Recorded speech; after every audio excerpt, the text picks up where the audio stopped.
Welcome to the Around the Ring a YouTube exclusive Fastlane 2017 review, and we're also going to go over our top 5 favorite current singles wrestlers right now here on this YouTube exclusive for the Around the Ring wrestling podcast. I'm one of your hosts, Dave Brown. I'm joined with, as always, by my good friend Floyd Johnson Jr. How you doing this morning, sir? I'm not doing well. The state of the WWE as of right now has someone that is attending WrestleMania and not very happy. Yeah. So last night in Milwaukee, as Wayne said once long ago. Okay, so my overall impression of the show before we go match by match, there was a lot of time filler. I mean, there was a lot of just BS doing stupid crap for no reason to kill time. And at some point, I remember earlier last week, maybe it was on Cage Side Seats, someone had said, if you look at the time of this show, the main event can't be a 30-second squash match, because if things just didn't add up with the number of matches they had on the card. Well, by God, they found a way to not only add some matches, but stretch some shit out and make it so boring.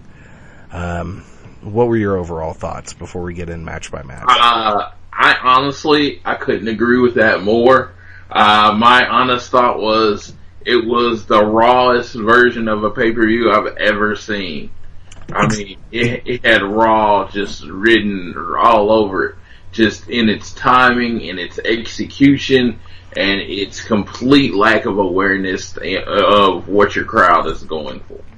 Exactly. It was like a really bad episode of Raw.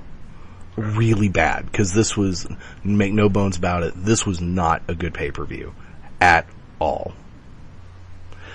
So let's go ahead and go through this. Did you see the pre-show? Yes, I watched the pre-show. I did not. How was that match? It honestly didn't make me pay attention. I watched it. I honestly can't even remember who won. Well, according to the Wikipedia, Rich Swann and Akira Tozawa won. Okay. I honestly don't even remember the end. Alright, yeah, well, who fucking cares? Then we had Samoa Joe opening up the show, taking on Sami Zayn. I thought they both got really nice pops. That was kind of a nice start. The crowd was... They got really nice props. It was a great first match. It was the only match book where it was supposed to be, because it was supposed to get the crowd kind of into the match. And it was actually a decent match. It wasn't what I expect from Joe and Zayn going in the future, and it's honestly not what I expect from Joe and Zayn on a pay-per-view. But it was still a really decent match, and it was, it ended the way you thought it was going to end it. Another thing for tonight. Yeah, and it was a decent match for Raw. It was nothing special, nothing to write home about, didn't suck. But the one thing I liked about this is the fact that on commentary, they talked about these guys' history in NXT, and they brought up their 2 out of 3 falls match, and the fact that they had a feud. I thought that was cool. So yeah, that was good. Then we had, Big Cass and Enzo Amore challenging for the Raw Tag Team titles against Luke Gallows and Carl Anderson. I'm not gonna, okay, this is a recurring theme with me for this show, because I came in late. I did not watch this live. Shocking, I know. I was out to dinner with the family, came back, started it. I fast forwarded through the majority of every single one of these matches because I just gave no shits at all. Did not care about this. Even, I listened to the banter at the beginning, and it wasn't even Cass and Enzo's best work. It was just... Oh, yeah. Enzo threw a few jokes out there that just did not land at all. At all. And it was like the crowd did not react. And honestly, Cass even looked at him once. He was like, because I was paying attention, and it was like,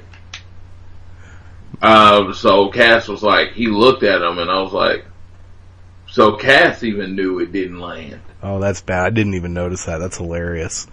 But this one ended like I figured it would, a screw job finish, with the club retaining. And they should keep the titles. There's no reason to take the titles off of them. And if you're gonna put the titles on Cass and Enzo, it needs to be at a big show like a WrestleMania for a good feel-good moment, not some wanker pay-per-view like this one. And they're gonna need a lot of feel-good moments at this WrestleMania. They're gonna need a lot. Yeah. And you know what's sad? Think of it, just a few weeks ago, we were talking about the Elimination Chamber and how much fun that show was. And how just, especially that main event, but even overall, I thoroughly enjoyed that show. I walked out of that going, wow, that was fun. And I walked out of this going, I don't want to watch any fucking wrestling at all this week. I mean, well, at the beginning, the thing about SmackDown is you can know the beginning and the end of SmackDown, and they're going to find an entertaining way to get there. Yes, exactly. And Raw can't do that to save its life. Yeah. Next up, we had Nia Jax taking on Sasha Banks. Sasha got a fluke win with a roll-up. I liked that she did the bridge on the roll-up. You don't see that very often. I forget who did that back in the 80s, but that was always cool. Good old O'Connor roll, man. Yep. Yeah. But this match also, lots of fast-forwarding, lots of crap. This match was not... I mean, honestly, let me just say this. Because I'm trying not to be the super reactionary. It wasn't as bad as it's what you're going to get in a Nia Jax match. Because, you have to make sense. She is a foot taller than Sasha Banks and probably almost 200 pounds heavier. So it's pretty much what you're going to get in a match with Nia Jax.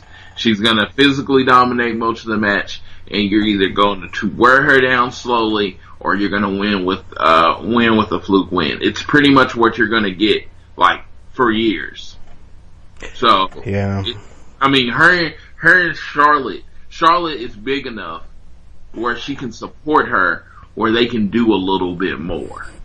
But when you outweigh someone that much, they can't slam you, they can't do pretty much anything to you, it does make it hard to put on a good match. I think my biggest problem, one of the points when I stopped was when when Nia had Sasha in the torture rack, and it just, they both just looked bored.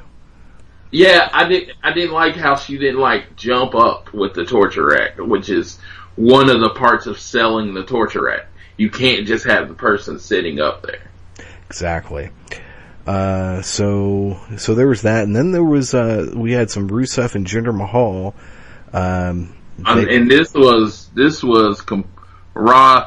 was ridiculous. And this whole segment screamed of, we have a half hour to kill. Yeah. So there was something with them in the back, and Mick Foley, who just is getting defiant in his not caring, which is kind of entertaining, sent them out and was like, okay, you guys are going to figure out who wrestles who first. And so they beat on each other for a while, and what the fuck ever. And then Cesaro comes out, has a match with Jinder Mahal, and I gotta ask, man, what juice is Jinder on? Cause that man is ripped. When Del Rio came back, everyone was like, damn, that boy is ripped. He has nothing on Jinder. Well, let me just say this. I was watching an interview with EC3 with Sam Roberts, and he talks about that he wrestles 4 days or 12 days a month, and then the rest of the week he's pretty much eating and working out. Well, Jinder had a few years of that, so he learned how to take care of himself. He seems like, it wasn't like he was in bad shape, but he found really what works for him. Yeah, he found the gym Jesus. Yeah, he did. But Cesaro won, as he should have. And Cesaro, as we will find out shortly, is one of my favorite wrestlers right now, and that didn't even stop me from fast forwarding through large chunks of this match. I was fixing my girlfriend's printer during that match. Yeah. But because I kind of figured they were both gonna, lose. Yeah. So here's the thing, though, that really just stood out to me in this match, and it was a Michael Cole moment. And I suspect that this is a line he was fed by Vince or Kevin Dunn. But at one point, Michael Cole said, "Feels like WrestleMania here in the Bradley Center." I'm like, are you fucking high? What are you smoking, sir? And can you share it, please? Because he's freaking tone deaf. And, I like I said, I try to after the, United Kingdom tournament, I try to let go of my hate for Michael Cole because I realize he can do this job well. He just, doesn't. So, with this, oh my God, I honestly didn't even remember the line, but that's just the most tone deaf of tone deaths that you could hear. Yeah, and I don't blame that on Michael Cole at all. I am 99% sure he did not come up with that. I have a feeling that was something that was fed to him, and he was probably rolling his eyes when he said that. Because no one in their right mind, even though this was one of the matches that was one of the least terrible, and the crowd got into it a bit, there is no way that felt like WrestleMania, unless you were at the shittiest WrestleMania of all time. I can say this, Jinder Mahal, to me, they missed out. If you're going to do this, you should, somebody should be getting better. And this is the perfect time to make Jinder Mahal a legit mid-card or higher up heel. And I think they should have definitely had him put on a better match with, Cesaro. I don't think, Cesaro kind of dominated and then won that match.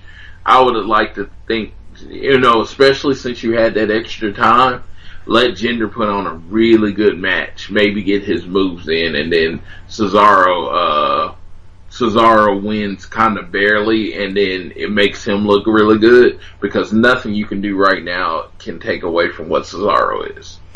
To me, this match was, especially now in hindsight looking at it, this whole segment was twofold. One, to kill time, and two, to get baby faces to win, because they needed the crowd to be in a good mood, because they knew they were going to take a huge fat dump in the crowd's mouth with 2 out of the 3 final matches of the night, if not all 3.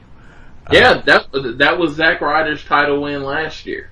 It was like to get everybody in a good mood, because you knew how the show was going to end. And it's funny that I'm going to be at 2 WrestleManias in a row where the end is completely predictable, and it's probably going to end with the whole crowd booing. Yep. So then Rusev got up, and because Jinder did beat the tar out of him and left him laying on the outside of the ring before the match, he gets in the ring, beats the poo out of Jinder. I do like, real quick, I will say I like Rusev's haircut. I think he looks much better. And then Big Show comes out, and they have a pretty, from what I saw, granted fast forwarding a lot, relatively competitive match. And it sucked that Big Show won, but at least it took 3 choke slams and a knockout punch to do it. So it read as Jinder and Cesaro didn't take enough time. Yeah. But that was the thing that, I don't, and that's when the crowd, people, especially people online, really started to lose their shit. They're like, Big Show, what the fuck? But whatever. So then that takes us to what I think is easily the match of the night, the only one I didn't fast forward through. Jack Gallagher challenging Neville for the Cruiserweight Championship. This was fun, and Gallagher got messed up. He was all bruised and cut up by the end of this match, and I enjoyed the hell out of this. We got Neville retaining, which I think we all figured would happen, but it was a super competitive match. Gallagher looked great in defeat because it took a lot to finally beat him. Notably a gourd buster off the top rope and then a red arrow, which no one gets up from the red arrow. So I enjoyed this a lot. Let me just say this. I got to give credit where credit due. With Neville, he addressed one of my biggest issues, which was with the gore buster off the top rope. He addressed the setup time of the Red Arrow. It actually looked like it went with the pace of a match. And I thought about you at that moment. I was like, that's gonna make Floyd happy. He did it quickly. Yeah, he did it quickly, and it looked like it went with the setup of the match. And that was all I've ever asked. I was like, the Red Arrow looks cool, but I'm pretty sure you can give a lot of moves that look really cool if you give them like 20 minutes to do the move. So I was very happy about that, and I thought that he did a really good job. I thought the match, it had a very good ending, and if that is how they set up the Red Arrow, as in he only uses it when, what they've really done with Neville is what I feel like they should do with a lot of wrestlers. He uses whatever is, whatever works with the match at the time as his finisher. He has a submission move. He has that superplex. It actually works because he's pretty much a Swiss Army knife of finishing moves. Agreed. Yeah, I think, guys always depending on one finisher and doing an obnoxious setup for said finisher, Roman Reigns, we'll get to that in a little bit, that needs to go away. And, I love what they're doing with Neville because he's got, multiple moves and he just uses whichever one fits the moment. And the other thing about this one is the fact that he hasn't used the Red Arrow really since he's turned heel, except maybe once. It goes to show that he was like, okay, I'm having a really hard time beating this guy. I gotta hit him with my best move.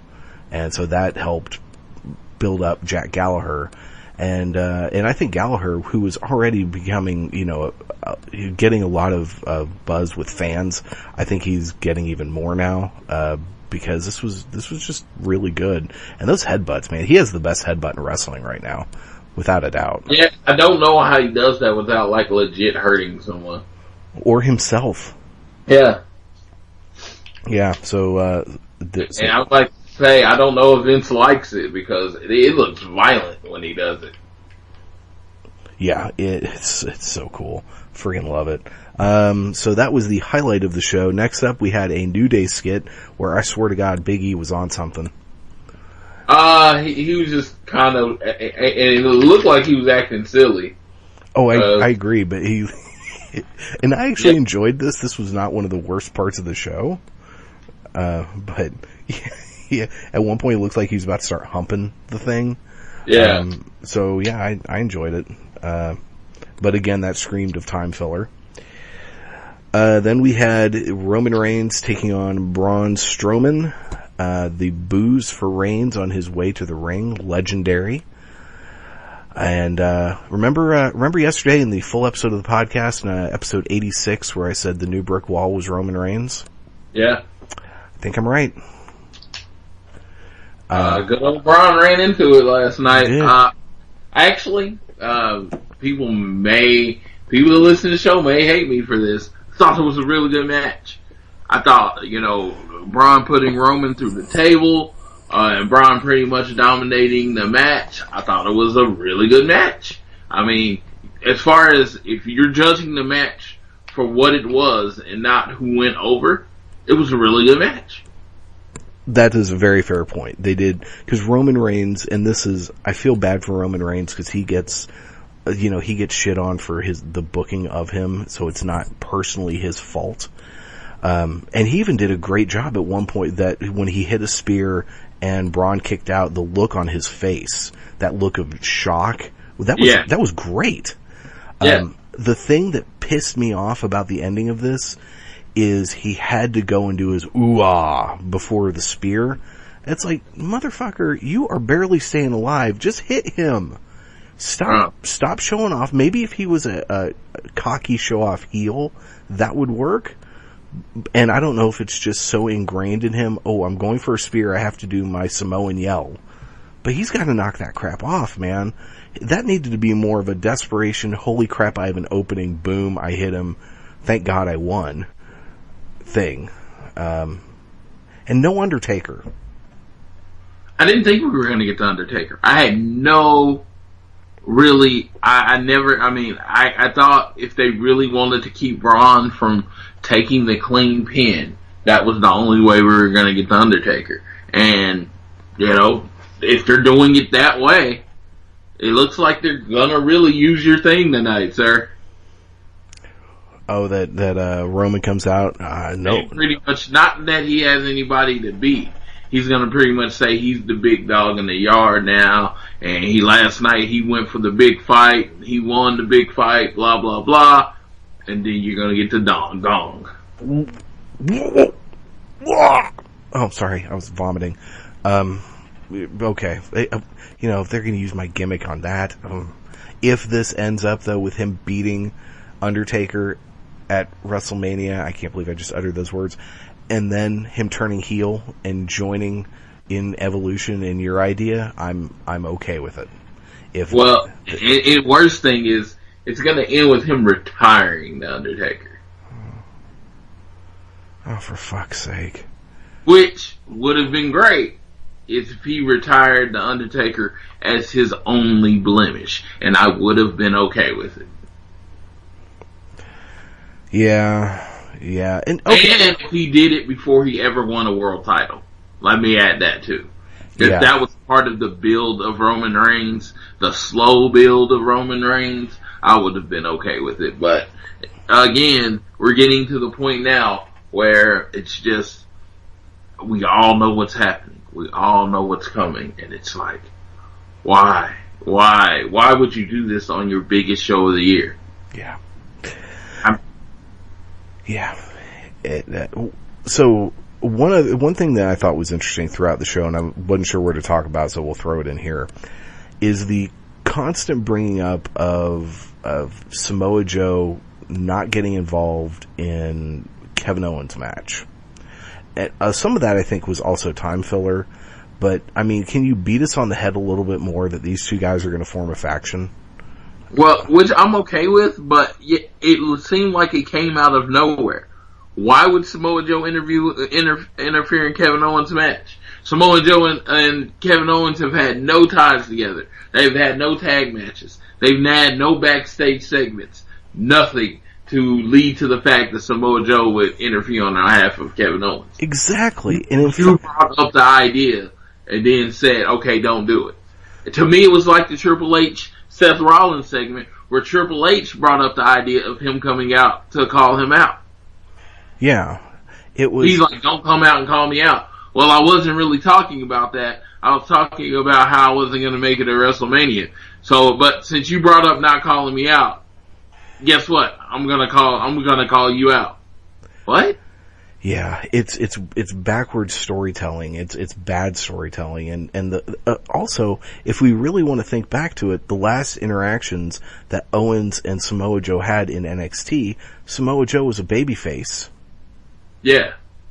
So I think they should have built it up a different way. Maybe a backstage segment that had maybe KO and Joe kind of hanging out or something.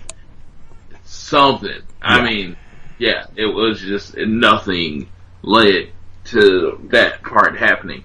I'm glad you brought it up because I thought that was very interesting that they would do it that way. And the only thing out of this that even made any bit of sense when Mick Foley brought up to Samoa Joe, look on Samoa Joe's face. I mean, his face said, "Motherfucker, what are you talking about?" Yeah. It was bitch, please.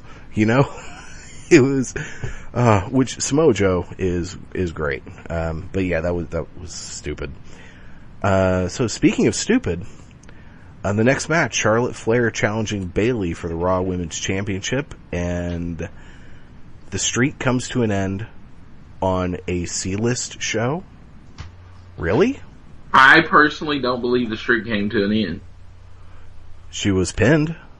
She was, but I believe that tonight Stephanie McMahon is going to reverse the decision and give it to Charlotte by DQ. Oh my god, that makes it so lame.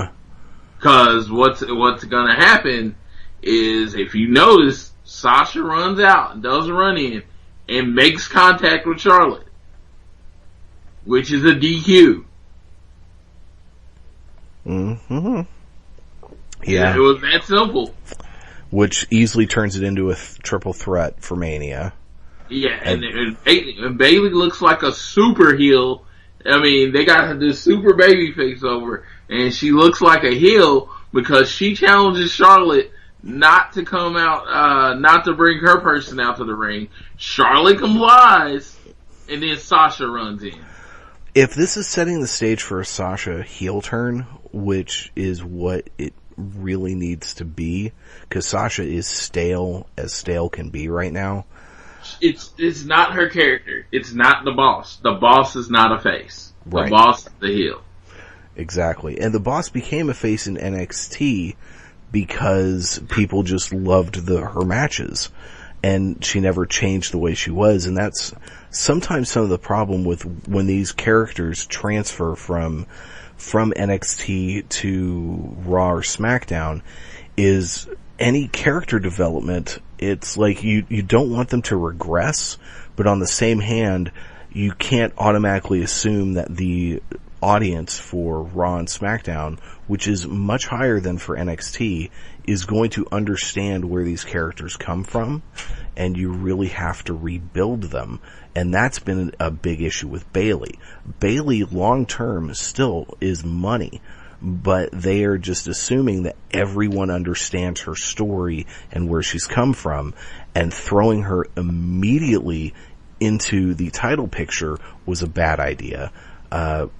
She is someone who, I think her character suffers greatly from the fact that there are 6 people on this roster and that the show can't write for shit. And had she been put on SmackDown, she would have been able to build slower and gotten over a lot more. Cause, I mean, Bayley is just, you're writing checks with her. You're printing money. And they're not doing her any favors, cause yeah, she came off as a heel in this. I was like, when I saw the end of this, I was like, really? Bayley won? And I love Bayley. And my reaction was, oh, that's gross. What's the point of this? So, I mean, it's bad when a Bayley fan looks at something like this and goes, wait, what? Really? I mean, she could have kept the belt. And I wouldn't have had any problem with that, especially with the bouncing back and forth, the boomerang effect that the belt seems to have with Charlotte. But my whole thing is she won in a very heelish way. Yeah. Well, they've got to do some shaking up with this women's division. Bayley needs to go to SmackDown. They need to bring in some people from NXT, though I'm not sure who, because it's not like most of that roster's ready. Bring in Asuka.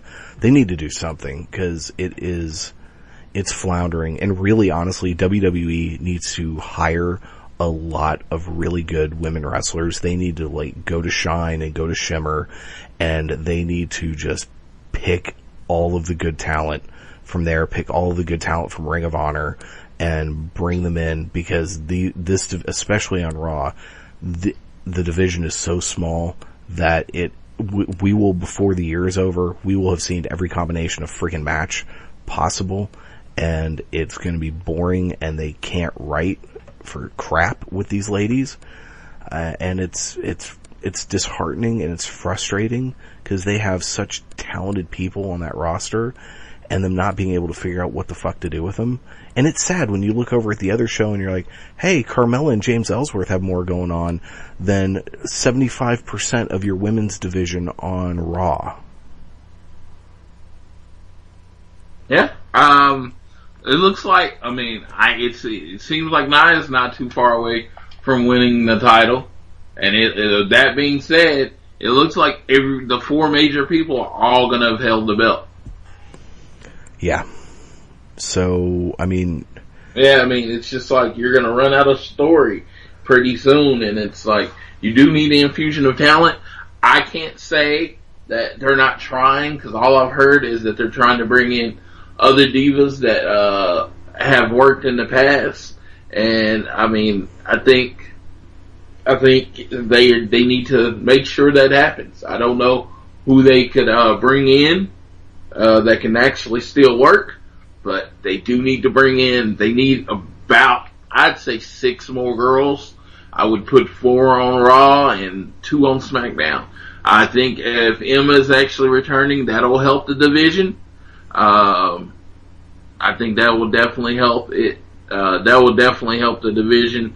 But Paige coming back, hopefully she comes back to Raw. That would help the division. That's where we're at right now. Yeah, and that division needs help, and it's not something, it's pretty freaking obvious. So keep it with that in mind. Thinking about the women they have right now in NXT, who would you the major players in the NXT Women's Division right now are Billie Kay and Peyton Royce, Asuka, Nikki Cross with Sanity, and Ember Moon. In the next year or two of those, where would you like to see them go? Who would you put where? In the next year or two, Billie and Peyton, their characters. See, if you ask me, I was like, everyone should go to SmackDown, but I would take Asuka to Raw. Definitely Asuka to Raw. That would maybe keep the belt off of Charlotte for a while and give them something to build on. Billie and Peyton, definitely SmackDown, because it would build up, if Daniel Bryan's still the GM, it will build up a nice tension there with Daniel Bryan hating them for pretty much being, 2 people wrestling as one. And that's another thing with Billie and Peyton, is that you get 2 people and they're okay with the gimmick that they wrestle together. They're okay with, they're considered one. Nikki Cross, she'd have to come up with Sanity, unless she breaks away from Sanity or somehow, but I think she'd have to come up with Sanity. Sanity is going to work better on SmackDown, a smaller crowd. Yeah, I agree with that wholeheartedly. I would love, babyface Bray Wyatt. Let's say he gets through WrestleMania, reunites with Luke Harper as a babyface. Maybe even Eric Rowan comes back. They're standing tall, and out comes Sanity to challenge them. That would be cool. And then you get Nikki Cross being a wild woman, tearing up the women's division. All right, well, we got one more match on this shit show to talk about. And you talk about wasting time and killing time. This was just ridiculous. Goldberg challenging Kevin Owens for the Universal Championship. It just, God damn it. I mean, Kevin, bless his heart, he did everything in his power to stretch this out and look like a heel. But the match itself, 21 seconds? Was 21 seconds from the start bell. God. And I love how this whole time they're not ringing the bell. They're not ringing the bell because they're not in the ring looking at each other, so they're not ringing the bell. Kevin gets in the ring. He's like, ring the bell. Let's fight. Distraction. Oh, I'm looking somewhere else. Oh, bell rings. What? Spear. Oh my God, I'm done. Jackhammer.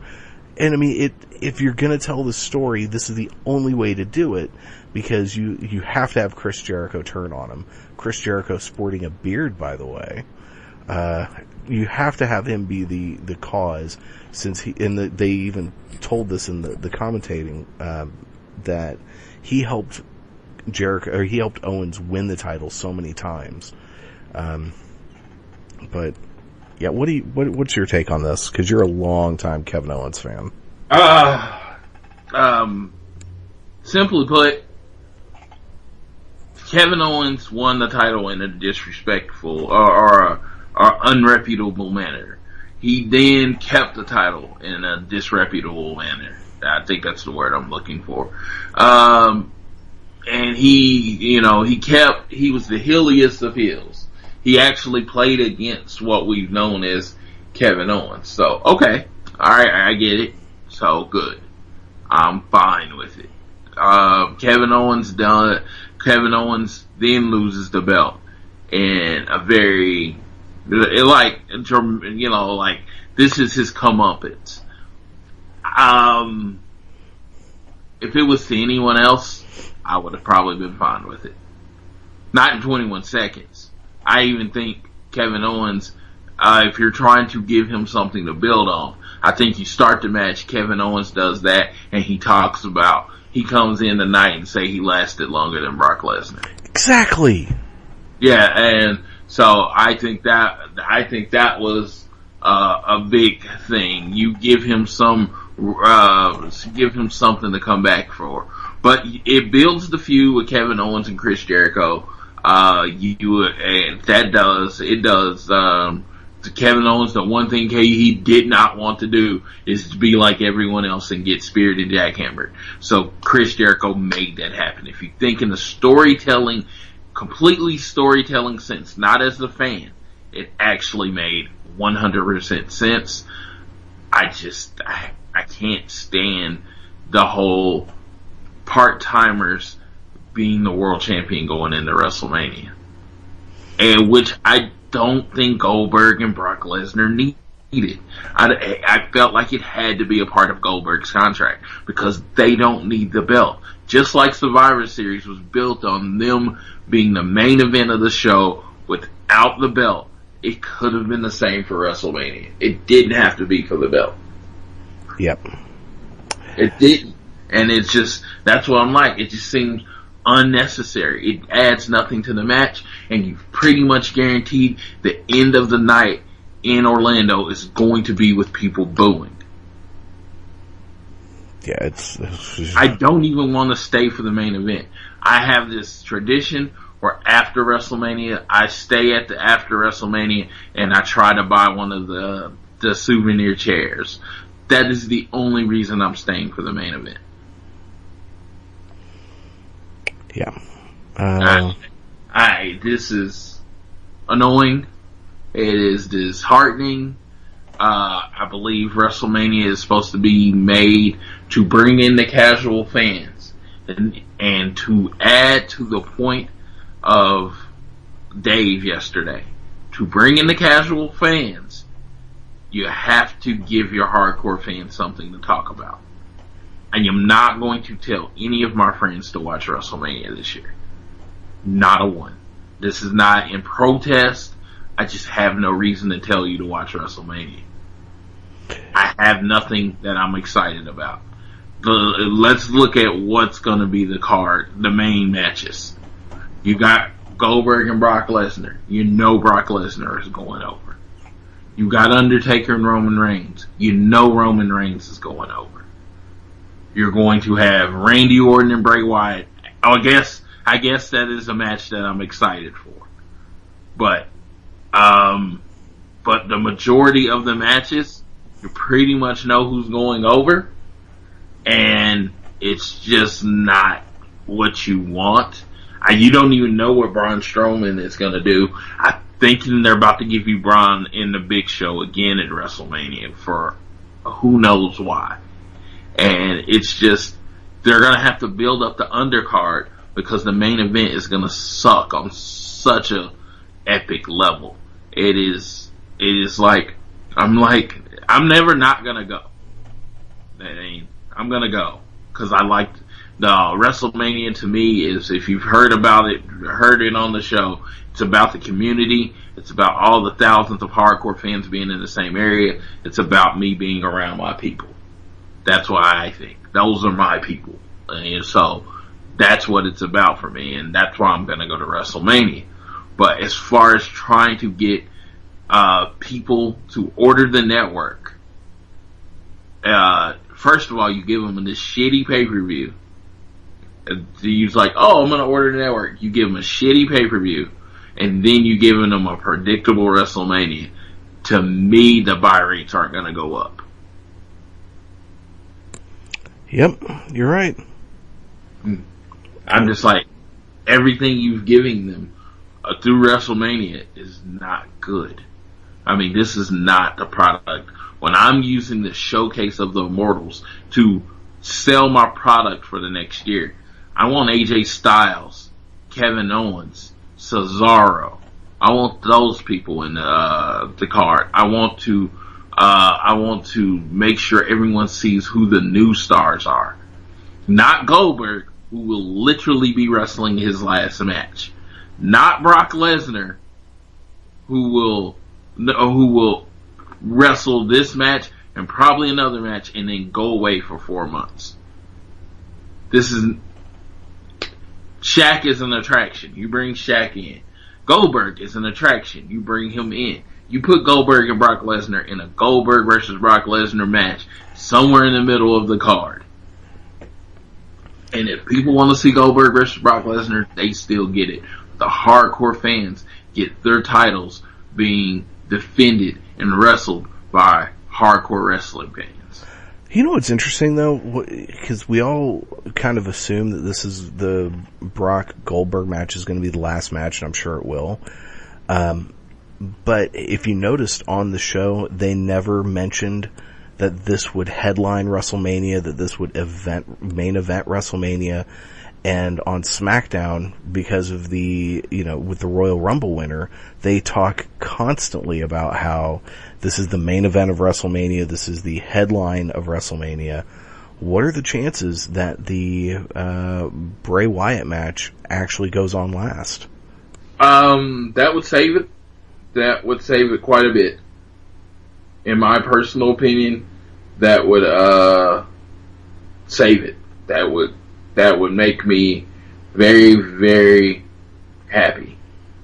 I can deal like Brock Lesnar and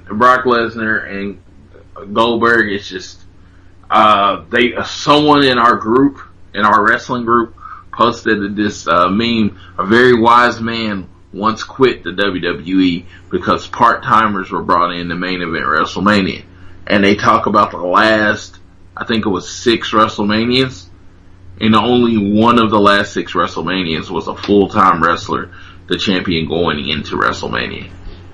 And that was like Randy Orton, like 5 years ago. That was the year that Daniel Bryan won. Yeah. So, that being said, that was the only year that the champion going into WrestleMania was a full-time wrestler. And I know with the brand split, you got Bray Wyatt going into WrestleMania. So, but it's still like you got the belt on Goldberg. Like he is the most part-time. The only person that wrestles less than Goldberg is the Undertaker. And that being said, that's ridiculous. Like I said, it was a shitty show, a F show. Not many times I can give a show an F. Thank you for showing up. You usually get a D. You usually get a C for showing up on the line. But to me, you came in, you showed zero enthusiasm, zero effort. I give the show an F all the way, and that's our lead into WrestleMania. It gives me zero excitement about watching Raw tonight. I actually have to go in and work a little early where I start at 7, and I'm actually okay with it because I have zero excitement about watching Raw. Yeah. Zero. I mean, it actually depressed me where at the point I could not sleep for the most part last night because I just I saved all this money. And right now, I'm not looking forward to a good show. Yeah. I'm very much looking forward to NXT, Raw, SmackDown, and I'm going to an NXT live taping. Those being said, that's what I'm looking forward to. I'm looking forward to that way more than I'm actually looking for the granddaddy of them all. You should also, while you're there, if you have time, I'm sure Evolve has a show that'll be good. So you could, look into that. Let's stop talking about this and that's our segue. We just don't want to talk about this anymore. Yeah, fuck this. And, so let's talk about something that we actually like, our top 5 favorite current singles wrestlers. Do you have any honorable mentions? I have a few honorable mentions. Ricochet, what he does for the cruiserweight, what he'll do for the cruiserweight and lightweight, and what he's doing for wrestling is pretty much on just a whole nother level. EC3, Ethan Carter III. Everyone knows how positive I am about him. That showed you how good my top 5 is going to be. And good Lord, I have my list here now. I lost my list. I'm just going to stick with those 2. I'll add a third one if I remember. All right. Well, I can't believe I forgot Ricochet. I've got a number of honorable mentions. First, I got Bayley. We are including women wrestlers in this, right? Yeah, that works. Okay. Or do you want to do a top 5 favorite current female wrestlers? Let's do female wrestlers later. Okay. So that means my honorable mentions isn't as long. All right. So I've got on here, what do I have? Finn Balor, Shinsuke Nakamura, Kevin Owens, and Kenny Omega. Those are your honorable mentions. Those are my honorable mentions. Okay. Floyd's like, damn, man, that's like my whole top 5. All right, who's your number 5? My number 5 is Braun Strowman. Oh, nice. Right now, he is really one of my favorite wrestlers. He puts on, if you really look at him, he puts on a really good match every time. He's a very versatile big man, as he showed what he could do with Big Show. Last night he put on another solid match for Roman Reigns, which wasn't even included in my list. He's just a big guy that can work. He's actually athletic. I'm like Kevin Nash in this. I think the big guys should be pushed. I've always said that. I'm not a Vince guy when it comes to, but I think they should be able to work. But I think they should be pushed, because if you push the big guy, it makes your baby face look so much better. Last night it made Roman Reigns look so good. I have a big problem with Roman's finisher. I always have. Goldberg uses his finisher as a setup move, so I don't really like him using it as a finisher. But last night Braun put on a really good match, that power slam through the table. I mean, it's a lot of stuff. You look at him, and if you would have asked Mark Henry to do any of these things that he's asked to do, the other wrestler would probably be dead. Yeah, I loved his splash off the top rope, his splash attempt. That was great. Very, very nice. Yeah, Strowman I think he's going to continue to surprise us, which I like. My number 5 is Sami Zayn, who I know you hate, but I love Sami Zayn. So. I mean, and you know what? People that like the underdog love Sami Zayn. He's the underdog of the underground. Yep. His music is catchy. He's a solid worker. I mean, I can say positive things about someone I hate. There you go. All right, who is your number 4? Moose. If you listen to the show, you will definitely understand why. You know what? I love his athleticism. Again, going into the idea of the big guy. He is every bit of 6'6", 6'8", 299 pounds, and there's nothing he can't do. He does a move where he climbs up to the top ropes and then comes off with a splash. And the thing is, it's not that he just can do it, it's control. He doesn't hurt anyone. And he loves wrestling. I mean, his finishing move, the Playmaker, is a shout out to Okada, one of the best to ever do it. So that being said, he loves his business. When the WWE didn't sign him, he went right to Impact Wrestling, and he's showing that WWE probably should have signed him. Him and Apollo Crews and Ricochet are all really close friends. And if you're looking at how Apollo Crews is going into WWE, I was like, you definitely should have signed Moose. Yeah, Moose is awesome. I've liked Moose. I actually am someone that I don't hate his spear, even though I know it doesn't look very devastating. I just like the little flip at the end makes it different. And he's basically doing the Rainmaker now, right? As his finisher? Yeah. Okay, that's cool. He doesn't do it he doesn't look as good. Well, yeah, that's kind of goes without saying. I mean, cause Okada is Okada. But, alright, very good choice. My number 4 is a gentleman who had a feud with Moose at one time, Cedric Alexander. Cedric Alexander was my other honorable mention. There you go. Alright, very good call. There you go. Thanks for the reminder. You're welcome. Ced is doing nothing but getting better. He's come to the WWE. He's kinda in a dangerous position right now because, you know what, I'm not a big fan of the whole love triangle thing, but at least it was getting him on TV every week. It was getting his name out there. And now he's out of the love triangle thing, and he's kinda in that middle of the road cruiserweight area. I'm hoping they give them like a mini feud with Neville leading up to WrestleMania, and hopefully to a multi-man match, but it doesn't look like it, so I hope they give him something to work with. They do need to do a better job. They were doing it for a while, and I'm hoping they get back to it, do a better job on the cruiserweight division of making you care about matches other than the belt. Agreed. And I would like to see him maybe do some stuff in NXT. If they're not going to do much with him on 205 Live or Raw, then the folks at Full Sail love him, so let's get him some good, buzz down there. And, who is your number 3?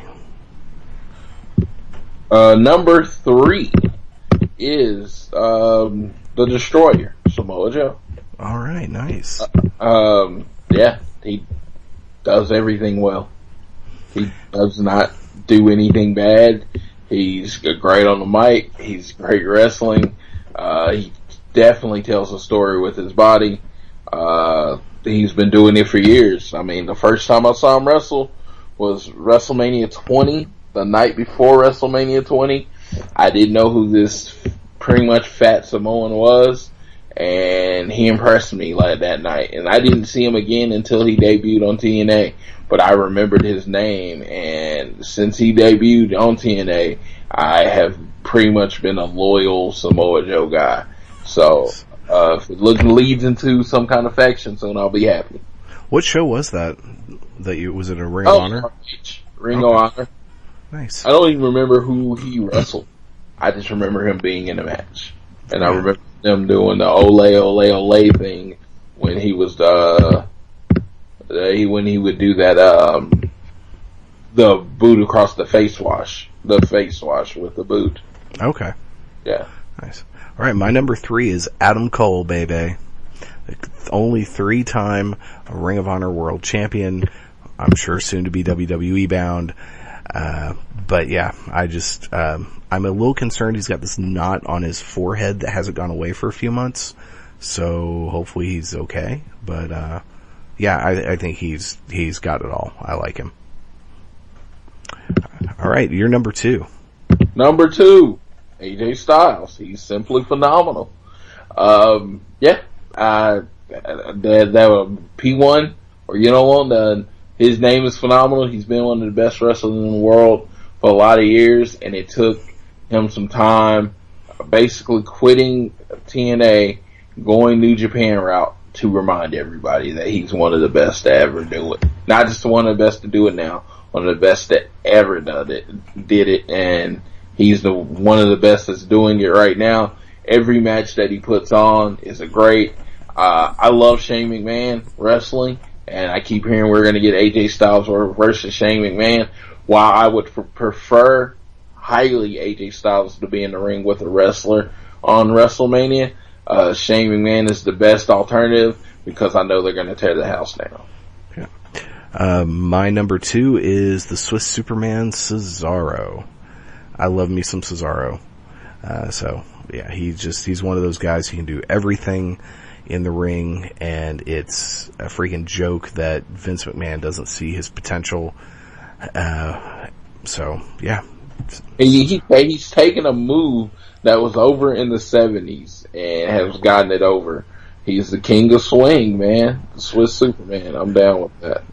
Yeah, that is, agreed. And it's funny because, I couldn't stand him at first, and now he's one of my favorites. And if you guys want to hear more about our people we used to hate and then now like, or vice versa, check out episode 85 of the podcast.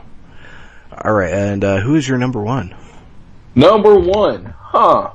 I wonder. Who's my number one? Who? The pitcher. He is the pitcher that is on the back of my phone. He evolved as a champion just to lose it in 21 seconds last night. He is KO, Kevin Owens. Yes, good choice. And my number one is the phenomenal AJ Styles. So that's it. That's our top 5 favorite current wrestlers. And I think that's going to do it. You got anything else you want to talk about before we get out of here? No. I just gonna say, it's like I am probably just not looking forward to Raw tonight. I'm going to watch it, but I'm not looking forward to Raw. But on the other hand, I'm really, really looking forward to SmackDown. So it's kind of crazy. That's pretty much been Raw and SmackDown lately. And it's not just hardcore fans. Casual fans are saying it too. My friend Jason, the most casual fans, said he gave last night's pay-per-view a D. I mean, this is not reaching the audience that they thought they was going to reach. And all I can say is I hope the build up over the next few weeks is better. Amen. And that's a good place to leave it. You can check out the podcast each and every week. We drop on Sundays. You can find Around the Ring on Spreaker, Stitcher, TuneIn, iTunes. Just search Around the Ring. You can also follow the show on Twitter, which is a great spot to get all the links. It is at Around the Ring OK. And thanks for checking out this YouTube exclusive for a horrible fucking show that we all watched last night. But we got through it, and let's pray WrestleMania is better. For Floyd Johnson Jr., I am Dave Brown. Thanks for listening and watching, everyone. Take care, guys.